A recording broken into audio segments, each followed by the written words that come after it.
My name is Moriah Jacobs. I own MJ Leather Designs, and I've been doing leather work for about 4 years now.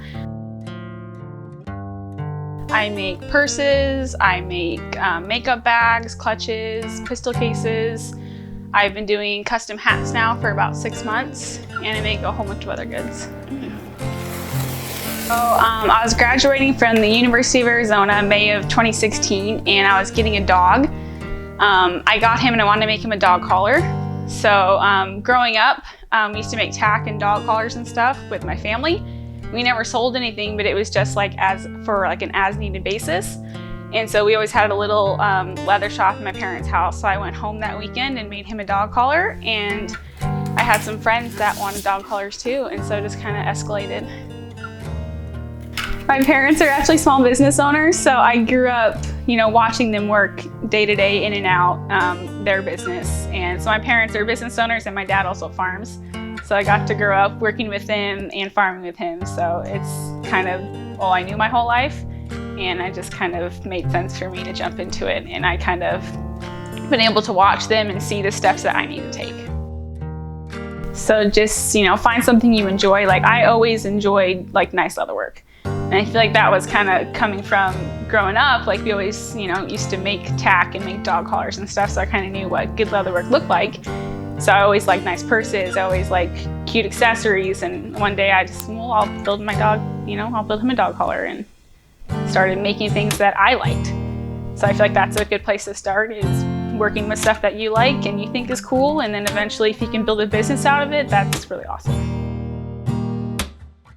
Agriculture is like the root of this country. And so it's just really important for me to be tied to it somehow. Like I know that I'm not in the field every day anymore, but I still get to interact with the people who are. My customers are amazing. It's super awesome to interact with them. Social media is amazing. Like I wouldn't have the business I have without social media. So it's super fun to interact with people and meet them on social media, and then go to shows in their hometowns and be able to meet them in person. I am constantly surprised that people still buy my stuff that I make with my hands. It's just still amazing to me that people still want to purchase stuff, and I just keep making it. I love anything that's kind of a challenge. Like I kind of thrive best when I have to really think about how it's going to be built. Like I have a bunch of friends who are leather workers too, and it's kind of funny to talk to them. Like it's like two different sides of the brain, I think.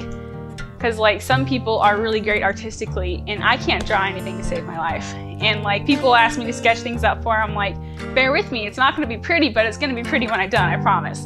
And so my brain really enjoys building things.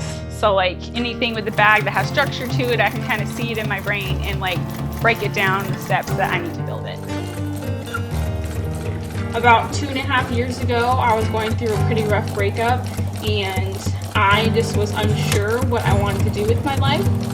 And I just started praying, and I asked God, I said, if this is where you want me to go with this business, if you want me to keep putting my soul into this business, please give me a sale tomorrow. And for a little preface to that, I hadn't had a sale for a week or so, and I was feeling really down about my business, and I wasn't sure that this is where I wanted to go.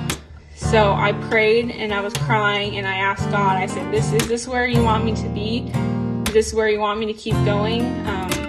Please give me a sale tomorrow on my website, and I will keep going, and I will give this my heart. And the next day I sold a $400 purse off my website that's been sitting there for a couple months. And it was that moment that I knew that this is where God wanted me to be.